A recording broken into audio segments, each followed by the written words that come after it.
Smo ekipa za rastrčavanje. Dok ih rastrčam, ja idem na šišanje, pa taman dok stignemo, malo je daleko, evo imam Johna i Cody. Debeli Cody smo ga treniramo da smrša. Idem na šišanje, da si šišam, pa dok mi stignemo za prvog vloga sam dobio pitanje mnogo i moram da odgovorim svima na pitanje i zato ćemo da se bavimo. Neki ljudi su mi rekli, pitali kako radim, koliko mi treba vremena da skupi kontakti i to. Pazite, još sad ću da vam dam neke instrukcije za ovaj posao. Jedna od te mane u ovom poslu da ti, čekaš jako dugo dok skupljaš kontakti. Znači, treba ti jednu godinu dana do dve da bi ti imao redovan prihod, ozbiljen redovan prihod, treba ti dosta da skupljaš kontakti. Druga stvar, ti moraš da budiš ozbiljen. Znači, ti moraš, ljudi kad ti zovu da čuvaš psa, nemoj da im kažeš, idem na put, idem ono. Ako ne možeš ti da čuvaš, ti daj neko drugo svakako da čuva. Znači, ti ne možeš da kažeš ne. Zato što ako kažeš ne, onda on će da ide kod nekog drugog. Znači ti si izgubio kontakt. Možeš da kažeš ne. Moraš da imaš zamena za tebe. Sve koji vidite, tu su kontakti koji jako dugo radim sa njima, 3 godine, neki 2, neki 4, neki 5 godina. Ja sam ih skupio, a ja sam ih čuvao u isto vreme. Znači ne mogu ja da kažem, nijedan od njih ne mogu. Zašto ne možeš? Moraš, neko kaže, ja nisam tu, kažeš, a neko umjesto mene će da uzme obaveza. Druga stvar, taj biznis je treća stvar, taj biznis je long term. Znači ti kad dobiješ jedan pas, 95% ti ćeš da ga dobijaš i više puta, ako si ti kvalitetan. Razumiješ? Znači ako ti šalješ im snimke svaki drugi dan, imaš dobre uslove, dobro ih čuvaš i psi nisu ogroženi, nisu ništa. Mnogo ljudi čuvaju u Beogradu, međutim uslovi su im jako loši, znaš. Tako da ništa ne znači. Da neko ima psa, to za njega je lepa obaveza, znaš. Ti njemu ne možeš da napraviš stresno, da sve vreme nešto šaljiš, napravi ovo, pas napravi ono. Ti ne možeš to da radiš, razumiješ? Ti je lepa obaveza, ti moraš da napraviš ta obaveza lakše, tvoj red da bude obaveza lakše, lepša i bolja i pas da bude zadovoljan s tobom, razumiješ? Ti ne možeš ti da non stop neki problemi da bude s tobom, razumiješ? To znači nisi sposoban. I onda ti morate to isto da znate, da svaki vlasnik, ako je dobar, ako sve to, svaki vlasnik je drug budi tebi. Znači, ti ne možeš ti profesionalno da se baviš sa vlasnicama. Kao, samo pričaš oko parama, oko svega, ovo ono, i njima, nema profesionalnost što se tiče kao da si drug. Da odgovorimo na neko pitanje koje je mnogo važno. Jedna žena napisala da je mnogo jadno da neko kupi psa i da traži od nekog drugog da ga čuva i da brine o njemu, a zašto je kupio psa? To je mnogo jedno. Šta ti je bolje, da ostaviš psa 8 sati, 10 sati sam kući, a imaš ti para da mu financiraš i da ide u kafići, i da se socijalizuje, i da igra sa psima. Šta je tebi srećnije pas?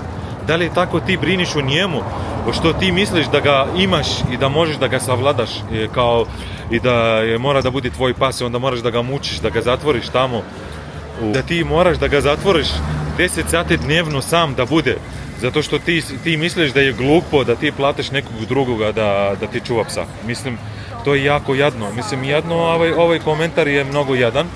Ta žena isto mnogo jadno. Sigurno živi sa jednog psa, 2 mačke, bez muža, bez deca, pa razmišlja da taj pas može da ga zamene umjesto sina, razumiš? Mislim, 3 sata pre šišanje, parkirali smo, idemo malo u shopping.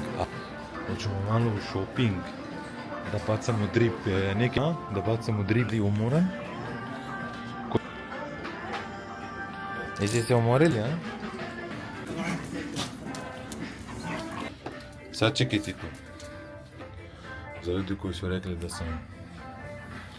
da sam ćelav što nosim kačke svaki dan, ali nije to, samo mi se ne sviđa frizura. Ne sviđa mi se toliko, sad ćemo da pitamo Johna i Cody. A? Ima još siva, ovo mi se čini da je bolje, iskreno.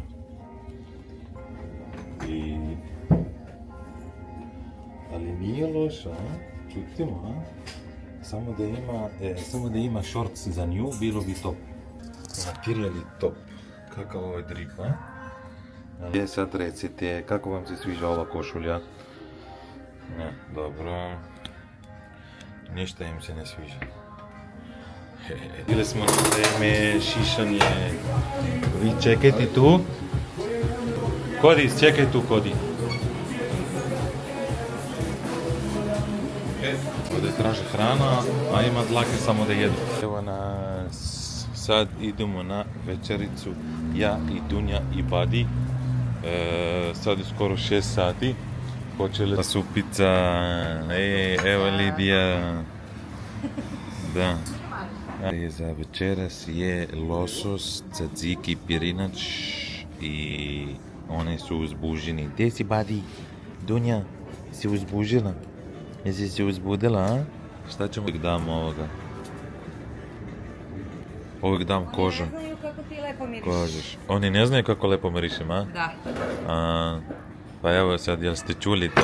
Ne znaju. A ova kaže, ne znam kako je lepo mirišem. Dobro, nisam dužan da dokažem, neka smrdem. Evo, vidi ovo. Ajde. Ej. I pošto je muškarac, dobija ješ veću parču. Ajde, Badi. Jedemo ja i komšinica sladoled. Beži! A sviđa mi se. Ali možda mi bilo crna ovca je... Gledajte ovaj pas. Ide nazad. Na stepenicama.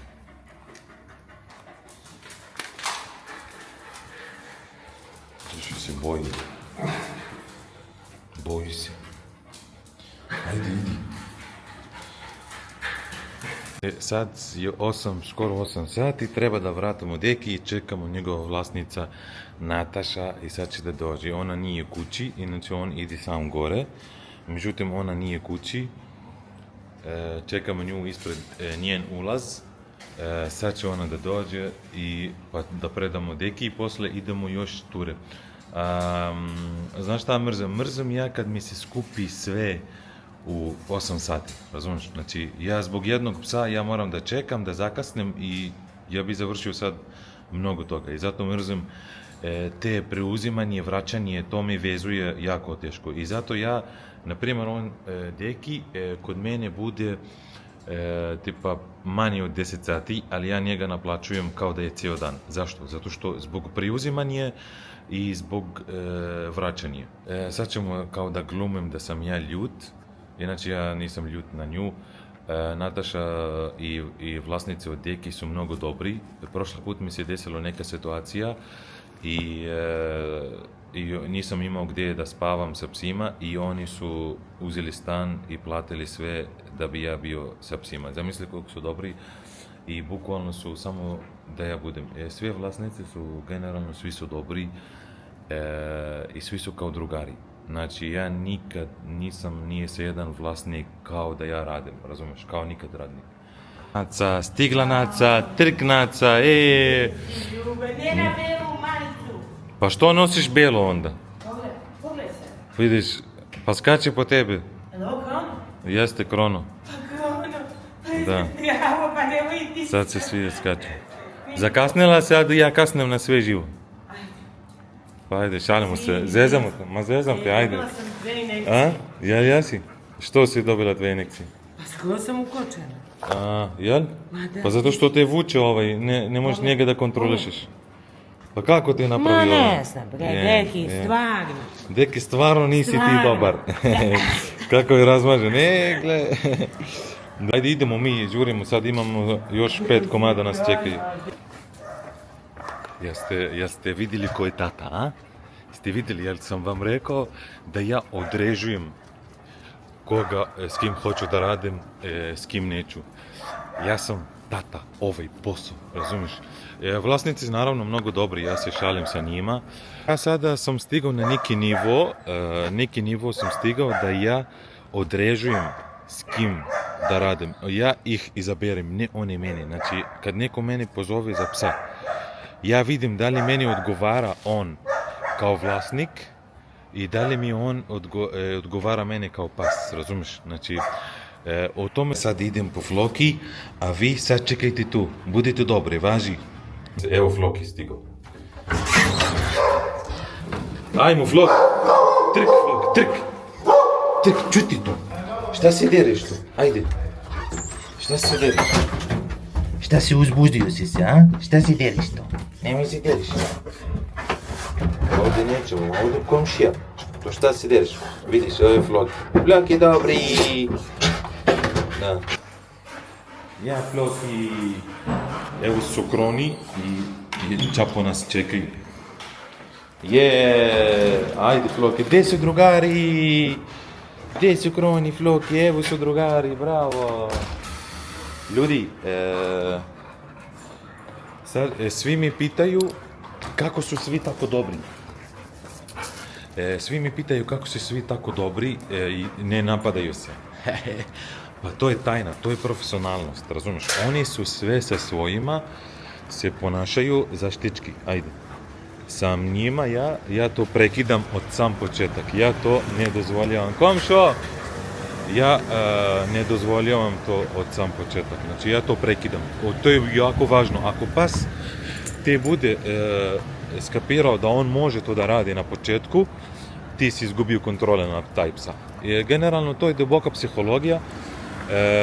Od svake detaljnije stvari koje njemu pratiš do najkomplikovanijih stvari sa psihologija pasa i onda njega razumeš i pratiš kako se ponaša, šta njegova zanimacija i onda on on ne može da se ponaša kako on hoće. Ti njega kapiraš, ne znam kako da vam objasnim, ali ljudi, to je tako. Snimat ću jedan vlog kako su psi sa mnom i kako su psi sa drugim vlasnicama. Znači, ja ću da pas budi sa mnom cijel dan. Dođe Kroni! Kako se zove? Pas da budi sa mnom cijel dan, a posle da predam vlasnik i da mi pratimo vlasnik dok vlasnik ne zna i onda da mi, kako se zove, vidimo kako će da se ponaša sa svojim vlasnicama. I to će da budi šokantno. Bili smo na večericu i malo mačica, sad su psi čekaju napolje, gledajte, bravo, ste čekali, a? Bravo Šapunja, sad će voda da dođe, oni su žedni. Znači to nama je, mi uvijek volimo ovdje u Sonder da blejemo na Vračaru. Psi generalno ostavljam, ovi nisu svi, ali ovi mogu da ih ostavim ispred i oni neće da prilazi ni jedan pas. Oni su tako dresirani, ne prilazi ni ništa, samo čekaju ispred i to je to. Evo ga Čapo, čeka vodu i Floki. Oni mogu da čekaju ispred, bez povodaca, najnormalnije. Oni neće da idu ni na ulicu da idu. Ovdje je najbolje kafa u Srbiji na Vračaru. Ovdje je ovaj Sonder. Gledaj, dobro osvetljenje. Dobro svetlo. Pokažem, dolazi 3 pasa i oni, Floki, Kroni i Čapo, neće da prilazi ni jedan. Gledaj, oni ne prilazi. Floki ne prilazi, dođi vamo. Floki, dođi. Come here, Čapo, stay. Vidi, oni ne prilazi niko, razumiješ, gledaj. Evo, gledaj, niko ne prilazi. A, čutimo, a? Čutimo, bre, to je svetski čovjek dresura. Evo, majke mi, koliko ja god da objasnim ljudi kako da se dresira psa, to ne radi se o tome, to se radi o osjećaj psa prema tebi i ti sa njima, razumiješ, to je energija među njima, sinhronizovana, razumijete, znači, jednostavno znam neki ljudi, koliko god da se trudi oko psa, keksići, dođe ljubavi, brate, pas njega ne registruje, razumiješ, gledaj ovo, oni ne odaljavaju se od mene metar, ne može, oni puštani skroz, razumiješ, skroz puštani. Pije se mača, čutimo, a?